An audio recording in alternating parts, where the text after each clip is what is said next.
So what's my perspective? We have numbers as far as diversity that any company in Silicon Valley and San Francisco Bay Area would be jealous to have. Some of these Katrine talked about. We have now with this, we have our last class of this cohort tomorrow morning. When we finish it, we'll have over 1,000 participants who've completed our class and received awards. So these are big numbers. This is not small numbers. And the numbers have held true for a very long time. Over 60% of our participants are women.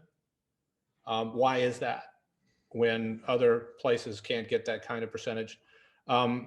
We have over 50% of our participants identify as non-white. So there's racial diversity. Average age is generally around 43. I think it's actually creeping up. So we have actually age diversity. We have people all the way from the age of, I believe the youngest person in our class right now is 20. And the oldest person is over 65. I'm not going to say how much over. And we have been fairly successful at helping people get jobs. We train them on Agile and Scrum through a class called the Agile MBA. We have other programs that we do. Before the pandemic, we were seeing about 40% of the people we were able to track and keep track of getting jobs within 90 days.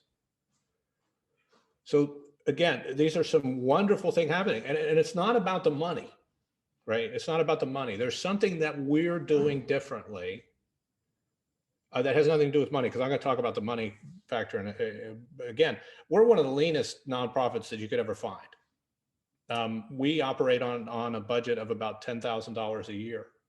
We're an all volunteer organization. And so we are able to achieve these things, not through money or any other thing. It's through some very simple things, actually. I think dollar for dollar, we're probably the best nonprofit organization that you can find. I'm a little biased, but for that $10,000 a month, which is about in some places in the Bay Area, rent for a month. For that money, we're able to give away over $2.5 million worth of training so far. So before I get into what have we done and why have we been so successful, and what lessons are there maybe for others to learn from this, I want to talk a little bit about, and this is from Dave. Dave Brawlings, the co-founder. We're both very interested in underserved communities and other things, and he pulled up some of these statistics for something else we were doing, sent them to me, and I thought, this is great, thank you. There was a Deloitte study in January 2018, so not that long ago. This is what they found. Organizations with inclusive cultures. So we're talking about, not only diversity, but inclusion. Not only we have people with diverse backgrounds, but we actually, give them some say in the organization. They're 2 times as likely to meet or exceed financial targets, 3 times as likely to be high performing, 6 times more likely to be innovative and agile. I don't know what they mean by agile. It's probably something different than I mean, but that's okay. It's a good thing. 8 times more likely to achieve better business outcomes. And all of this information, by the way, some of you know me and trust me. Some of you know me and don't trust me. Some of you don't know me at all, don't trust me. We'll give you the slides and we'll give you the links, right? There's another study that my good friend Dave passed on to me from McKinsey back from 2015, but I think it's still here. Gender diverse companies are 15% more likely to outperform. Ethnically diverse companies are 25% more likely to outperform. This is not just a good thing. It's more than a good thing.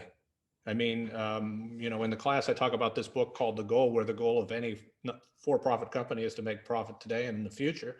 If that's your goal, or should be your goal, you should have diversity and inclusion, because the numbers are there. I mean, we see it all right and left and center. And I think I'm preaching to the choir here. I think you all get this. I think you all know this.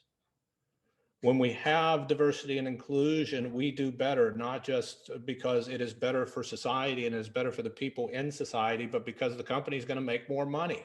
It's a business decision, right? Let's keep that in mind.